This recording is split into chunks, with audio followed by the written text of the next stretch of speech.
नमस्कार, जय जिनेंद्र। मैं रचना जैन आज की वीडियो में आप सभी का स्वागत करती हूँ। क्या आप शहद खाते हैं? जी हाँ, हमारी आज की वीडियो शहद से ही रिलेटेड कुछ जानकारी आपको देने के लिए है और ये वीडियो आप सभी के लिए है। चलिए एक कहानी पहले हम सुनते हैं, फिर उसके बाद हम इसके बारे में चर्चा करेंगे। अगर आपने हमारे चैनल को अभी तक सब्सक्राइब नहीं किया है तो सब्सक्राइब करके इस वीडियो को लाइक जरूर कर दें और साथ ही नोटिफिकेशन वाला बेल आइकन भी दबा दें। एक व्यक्ति था, वह बहुत दिनों से भूखा था और जंगल में खाने की तलाश में इधर उधर घूम रहा था। घूमते घूमते वह एक पेड़ के नीचे पहुंच गया और वहां पर उसकी निगाह एक मधुमक्खियों के छत्ते के ऊपर पड़ी, जहां उसने देखा उसमें से शहद की कुछ बूंदें टपक रही थी। तो उसका मन ललचा गया। उसने सोचा कि क्यों न मैं इस छत्ते में से शहद लेकर हासिल कर लूं और अपना पेट भर लूं। तो उसने क्या किया, एक पत्थर उठाया और देकर मारा।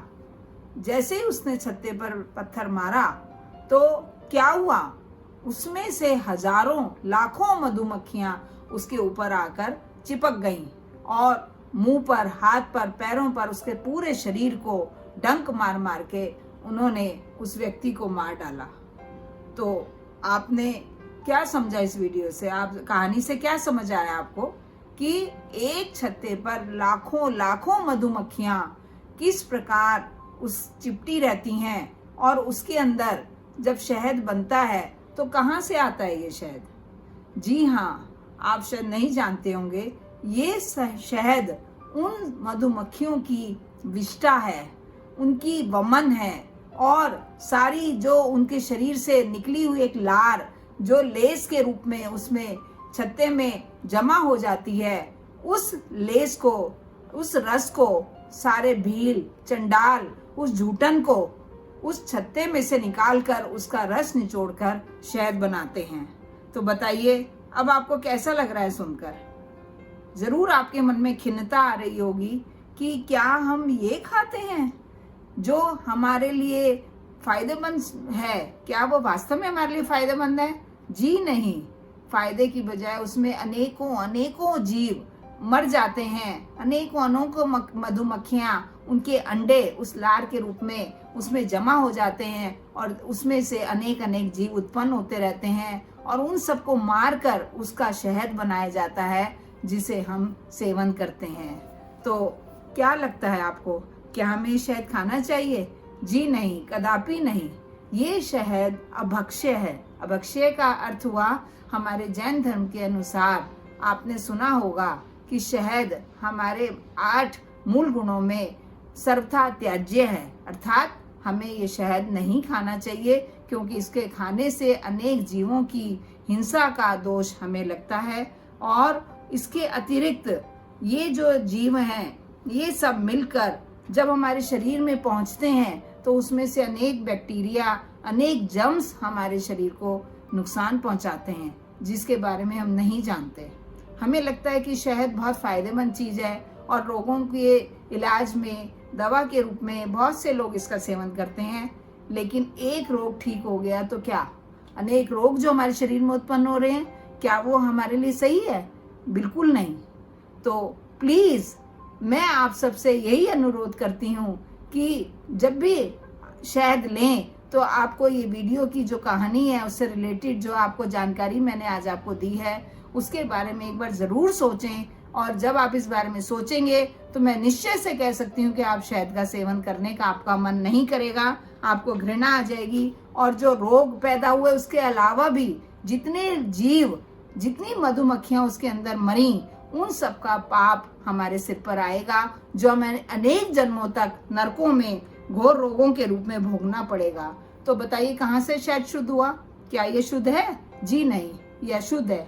इसीलिए हमारे जैन धर्म में सर्वथा इसका त्याग किया जाता है और इसके अतिरिक्त बहुत से लोग ये देते हैं दलील कि आजकल असली शहद बाजार में नहीं मिलता है, वो जो शहद हम खाते हैं वो तो नकली है, उसमें कोई दोष नहीं है। पर आपको मैं ये बताना चाहती हूँ कि वह शहद जो बनाया जाता है, नकली शहद, उसके अंदर भी वास्तव में असली शहद ही होता है। उसके साथ उसकी मात्रा को बढ़ाने के लिए उसमें बहुत सारी चीनी और चाशनी मिला दी जाती है, जिससे कि उसकी क्वांटिटी बढ़ सके और उनको फायदा हो सके। तो आप किसी के फायदे के बारे में मत सोचिए, अपने जीवन में अपना फायदा हमारा किस में है, हमें उसका निश्चय करना है। और इसके लिए मैं आपसे एक बार फिर से अनुरोध करती हूँ कि शहद को त्याग कर और बहुत सी प्रकृति ने जो हमें वस्तुएं दी हैं उनका हम सेवन करें, ना कि किसी जीव को मारकर उसके लेस को या उसकी विष्ठा को या उसकी उल्टी को।